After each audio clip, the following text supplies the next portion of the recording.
प्रणाम। हमारा नाम है जूली और देख रहल बानी न्यूज़ 18 बिहार झारखंड के डिजिटल प्लेटफॉर्म। माई के स्थान देवता पितर से भी ऊपर होखेला। ये बात काल प्रधानमंत्री नरेंद्र मोदी अपन एगो भाषण में कहले। भाषण ऐसन रहे कि जकरा के सुन के पूरा देश के आंख डबडबा गई।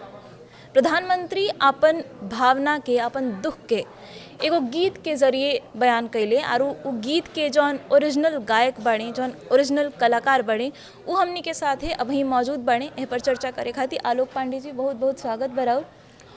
बहुत बहुत धन्यवाद। सबसे पहले तो ये बताएं कि रउआ कब और कैसे पता चलल कि प्रधानमंत्री राउर गीत अपना भाषण में गौले बने, और जब पता चलल तब का भावना रहे मन में? हमरा ये पता चलल कल जब भाषण आदरणीय प्रधानमंत्री जी के ख़त्म भइल तो ओकरा बाद हमारे एगो मित्र बानी और संगीत के बहुत प्रेमी हैं श्री मिथिलेश कुमार जी, उनका नाम बाटे और हमार गीत के भी वहाँ के बहुत सुनी ले। वहाँ के एक तरफ से हमारे प्रशंसक भी आई। वहाँ के एक क्लिप एगो भेजनी हमरा के कि प्रधानमंत्री जी के भाषण के अभिभाषण के दौरान अपन राउर गीत के उदाहरण लेते हुए वहाँ के अपन जौन मन के जौन व्यथा बाटे वो पूरा देशवासी के सामने वेदना के अपना प्रकट कैले बानी। ये बात सुनला के बाद हमरा बहुत मतलब खुशी ये बात के भइल कि मने हमरा गीत के वहाँ के माध्यम से अपन भावना के व्यक्त कैले बानी। ओकरा बाद ओकरा के हम देखनी तो उस सही में पंक्ति जौन रहे वो हमार पूरा गाना के ही अंतरा रहे वो। और ई गाना हम सुर संग्राम में एगो कार्यक्रम आई रहल, हमरा पहला हमार रियलिटी शो रहे। वो कार्यक्रम में हम गई रहनी तब पहला बार वो कार्यक्रम में वो गाना के हम गौने। और ई गाना के लिखले बनी श्री सुभाष यादव जी जौन बहुत सम्मानित कवि हैं और वहाँ के प्रधानाचार्य भी रहल बने एगो विद्यालय कॉलेज के। बहुत अच्छा मने ओमे शब्द से वहाँ के सजौले बनी। वो गाना के हम 2008-9 में पहली बार गौले रहने। ओकरा बाद सुर संग्राम के बाद वो गाना लोग के दिल में इतना जगह बना लस कि हर मंच पर एक डिमांड, हर लाइव शो में हमने 2008 में रवा जब ये गाना गईनी पहला बेर जी, तब कौनो कलाकार जब माई के जब बात होखेला तो आम तौर पर आदमी इमोशनल हो जाला, जैसे कि प्रधानमंत्री भी उनकर माई के जब बात भइल, खास करके जब उनका के गाड़ी देल गई तब कितना भावुक रहलन, कितना दुखी रहलन। अपन भाषण में वो साफ समझ में आवत रहे देख के। रउओ जब ये गाना गईले हो हम काफ़ी इमोशनल गाना बा, तो राव मन में का चलत रहे, का विचार रहे हो घरी मन में माई के लेके अपन याद आवत रहे, और कौन बात कोनो पर्सनल एक्सपीरियंस अगर साझा कर चाहम? सबसे जौन खूबसूरत बात एक गाना के साथे जुड़ल बा कि इमे जौन फिल्मावल गइल बा माँ के जौन भूमिका बा। तो पहले ये गाना जब हम सुर संग्राम में लाइव गौनी और लाइव गौला के बाद एक 2012 में हम एगो म्यूजिक कंपनी से एकरा के लॉन्च कैनी रिकॉर्ड करके। और जब हम लॉन्च करे के योजना बनौनी एकरा के वीडियो शूटिंग करते रहनी तो हम विंध्याचल पर्वत पे वीडियो के शूट करते रहे अष्टभुजा पहाड़ पर मिर्ज़ापुर में।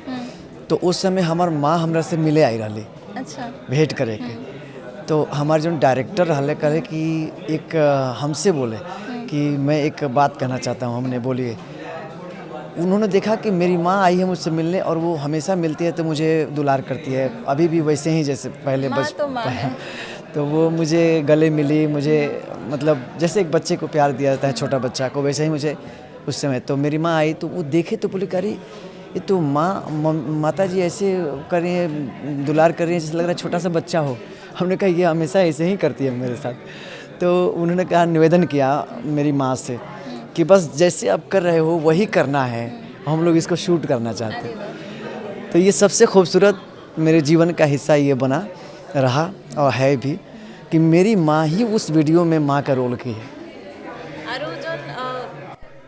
मेन लाइन बटे केहू कतनो दुलारी बाकी माई ना। हाँ, तो ये गाना तो हम पहले तो चाहम कि रवा तनी मनी गुनगुना दी, और हमनी की हिंदी दर्शक भी बनन तो उनका लोग खातिर तनी करके समझा दी कि एकर मतलब का। देखिए जौन लाइन बजे कि जग में माई बिना केहू सहाय ना होई, केहू कितनो दुलारी बाकी माई ना होई। इसमें गुनगुना दी तनी। जग में माई बिना केहू सहाय ना होई, केहू केतनो दुलारी बाकिर माई ना होई।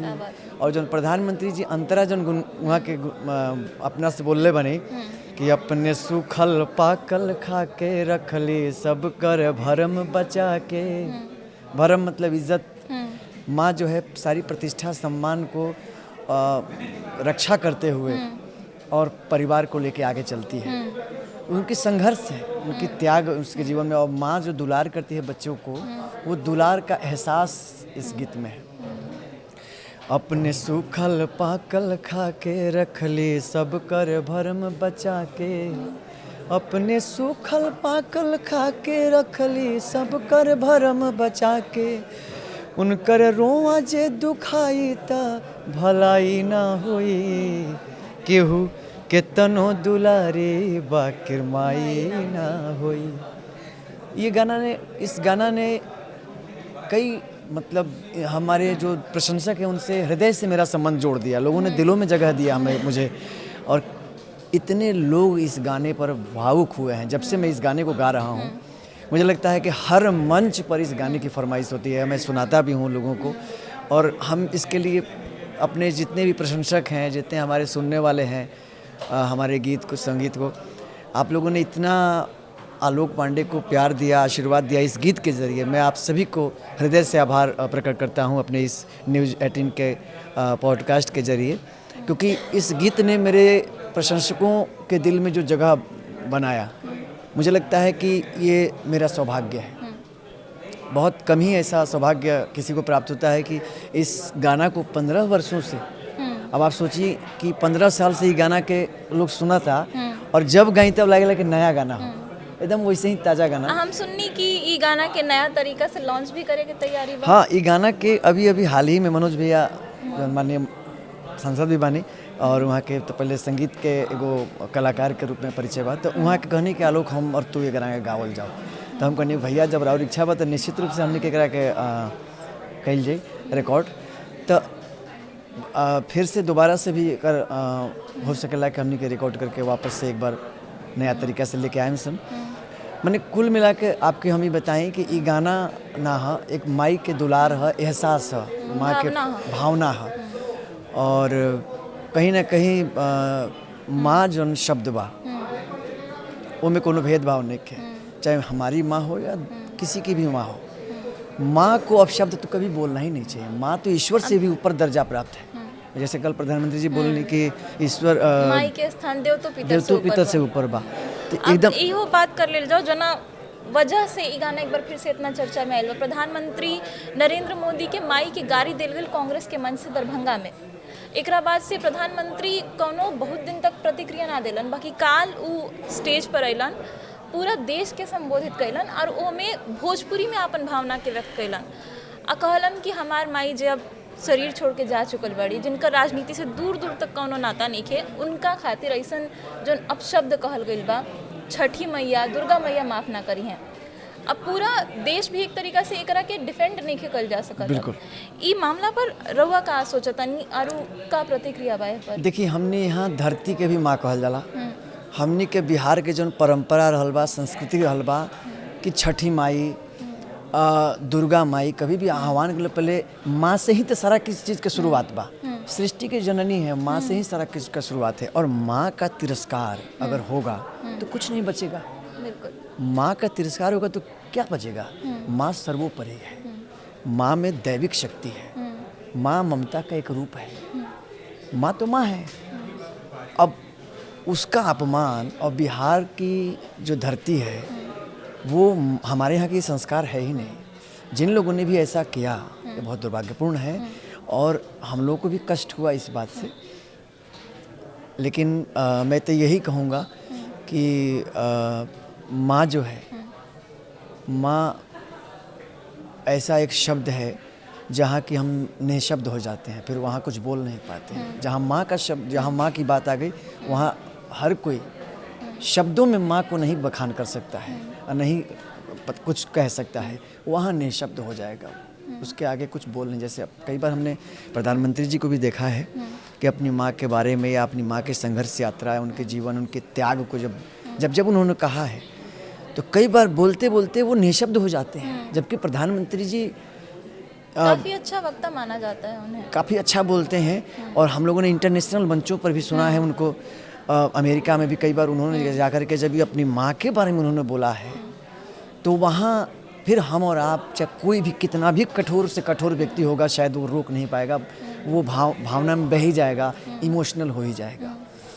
तो मैं दुनिया के हर माता को प्रणाम करता हूँ, उनके संघर्ष, उनके त्याग को प्रणाम करता हूँ, और माँ का स्थान सबसे ऊंचा है। इसलिए हम इतना ही कहेंगे कि केहू कितनो दुलारी बाकिर माई ना हो। अच्छा, अब तनी एगो पर्सनल सवाल हम कल चाहम रवा जवाब देल चाहतनी तो दी। हाई रवा गायक कलाकार हैं, बाकी परिधान पूरा एकदम नेता वाला बटे, तो सवाल ये बा कि का नेतागिरी के राह पर जाए के कोनो प्लान बा आगे कि ऐसे ही खाली बढ़िया लगेला? जैसे हमारा एक कॉस्ट्यूम में हम बहुत कंफर्टेबल महसूस करेंगे। और कलाकार भी अपन चॉइस के अनुसार चाहे कि हम कपड़ा पहने, और तो वही बस बाटे। और राजनीति से हमारा अभी का मतलब कोनो हमारा वो नहीं है। हम कला के जरिए ही अपना देश के हर लोगन के दिल में जगह बनावे के चाहतनी कि हम अपना संस्कृति के आगे बढ़ा सकें, अपना परंपरा के आगे बढ़ा सकें, और हमारे कोनो भी में रुचि नहीं है। हाँ, ये जरूर बाटे कि राष्ट्र प्रेम बाटे, राष्ट्र भक्ति जरूर बाटे। हम देश प्रेम, राष्ट्र प्रेम के अपने अंदर जो हमारे अंदर बाटे, हमने के सांस्कृतिक पुनर्जागरण के लिए हम काम कर रहे हैं। हम अपनी देश की जो संस्कृति है, हम राम भक्ति, राष्ट्र भक्ति, हम उसको आगे लेकर बढ़ रहे हैं। अपने राम के आदर्शों पे चल रहे हैं, उनकी भक्ति करते हुए हम अपने समाज को राम के ज़रिए कुछ देना चाहते हैं, कि उनकी बखान करके, राष्ट्र का बखान करके हम लोगों को जोड़ना चाहते हैं कि लोग अपनी संस्कृति से जुड़ें, अपनी परंपरा से जुड़ें। हमारी जो लोक परंपरा है वो कम से कम जीवित रहे, जीवंत रहे, और लोगों के अंदर भी उसकी मूल्यों को समझ सकें वो। बस हमारा यही लक्ष्य है कि हम अपनी जो बिहार की संस्कृति है, उत्तर प्रदेश की जो संस्कृति है, भारत की जो संस्कृति है, उसको जन जन तक उनके दिलों में स्थापित करना, और उनके आदर्शों पर चलना जो हमारे जो पूर्वज रहे हैं, जिन्होंने अपने एक आदर्श स्थापित किया है। जैसे आदरणीय शारदा सिन्हा जी, उन्होंने एक मुकाम पर ले जाकर भोजपुरी संस्कृति का प्रचार प्रसार करते हुए उन्होंने एक जगह पर ले जाकर भोजपुरी को खड़ा किया है। अब हमारी जिम्मेदारी है। अच्छा, मैं आपको एक और बात बताऊं, मेरे ऊपर एक और बड़ी जिम्मेदारी है। भारत का एक ऐसा कार्यक्रम का मैं हिस्सा रहा हूं जिसका नाम था फोक स्टार माटी के लाल। हमारे दर्शक जानते भी हैं। वो दूरदर्शन चैनल पे एक लोक संगीत की प्रतियोगिता आयोजित की गई थी विगत 5-6 वर्ष पूर्व, थोड़ा ज़्यादा ही हो गया मुझे लगता है, 2016-17 की बात है। और मैं पूरे भारत के 28 राज्यों के लोक कलाकार उसमें आए थे। मैं उत्तर प्रदेश और बिहार का कंबाइंड प्रतिभागी था। अच्छा। उसमें अपने यूपी और बिहार की तरफ से मैं था, और लास्टली जो है उस कार्यक्रम का विजेता बनना, आप समझ सकते हैं कितनी बड़ी उपलब्धि है ये। पूरे 28 राज्यों में पहला स्थान मुझे प्राप्त हुआ था। आदरणीय अनु कपूर जी उसमें जज थे, पद्मश्री राजेश्वर आचार्य जी थे उसमें जज में, और भी कई विद्वान लोग वहाँ जज किए। मुंबई में ये कार्यक्रम हुआ, साईं बाबा टेलीफिल्म्स ने उस कार्यक्रम को आयोजित किया। श्री पंकज शुक्ला जी उस वरिष्ठ पत्रकार भी हैं और निर्देशक भी हैं, उनके निर्देशन में ये कार्यक्रम हुआ था। तो इस प्रकार से इस कार्यक्रम का हिस्सा बनना ही अपने आप में सौभाग्य की बात थी, क्योंकि भारत की लोक संस्कृति की झलक उस मंच पर दिखाई पड़ रही थी। एक तरफ से देखा जाए तो पूरा भारत का हर रंग एक मंच पर दिखाई पड़ रहा था, लेकिन उसमें विजेता बनने का जो गौरव प्राप्त हुआ, तो कहीं ना कहीं हमारी जिम्मेदारी बढ़ गई कि हम अपनी लोक संगीत को, अपनी फोक जो परंपरा है उसको आगे हमको बढ़ाना है। तो वही काम हम कर रहे हैं, और हम आजीवन चाहते हैं कि अपनी लोक संस्कृति को जीवंत रखने में और लोक संगीत को आगे बढ़ाने में अपना पूरा योगदान और पूरा अपना समय दूं। बिल्कुल देवे के चाहिए, का है कि सभी के जिम्मेदारी बा अपन भाषा के, अपन माटी के जितना नाम ऊंचा हमनी के कर सकत नहीं जा करी जा। अच्छा, हमरा के ये बताई, जैसे रहुआ पता चलल, दोस्त यार बताइले जा कि प्रधानमंत्री राउर गाना के मुखड़ा गईले बाड़े, तो वो लोग तो पता कैले हुए कि गाना लिखले के बा, गईले के बा। हाँ, तो उन्हें से संपर्क भइल कि ना? देखिए, हमारे वास्ते बतौनी है कि हम ये गाना के गोले बनी ओरिजिनल पहले सिंगर हम ही बानी कि हम गौनी, बाद में हमरा गावला के बाद कई लोग के अच्छा लागेला तो लोग गावेला, तो उससे कोनो दिक्कत नहीं, लोग गावेला अच्छा लगे तो गावी करी कोई ना कोई। लेकिन फर्स्ट टाइम हम एकरा के रिकॉर्ड कैनी और रिकॉर्ड कैला के बाद रिलीज़ कैनी और इस सोशल मीडिया पे हमेशा वायरल रहेला ई गाना।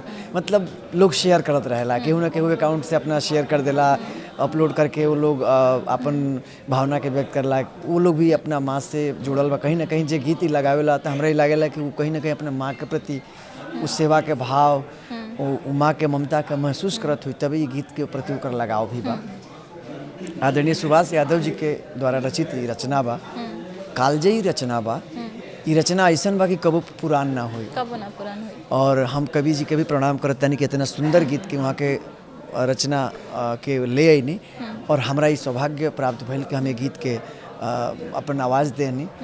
और आज ऐसन परम सौभाग्य प्राप्त भइल कि देश के यशस्वी प्रधानमंत्री परम आदरणीय श्री नरेंद्र मोदी जी एक गीत के अपना मने जौन व्यथा वहाँ के मन में रहल, मन के व्यथा ओकरा के अपना हमरा गीत के जरिए वहाँ के प्रकट कैले बने।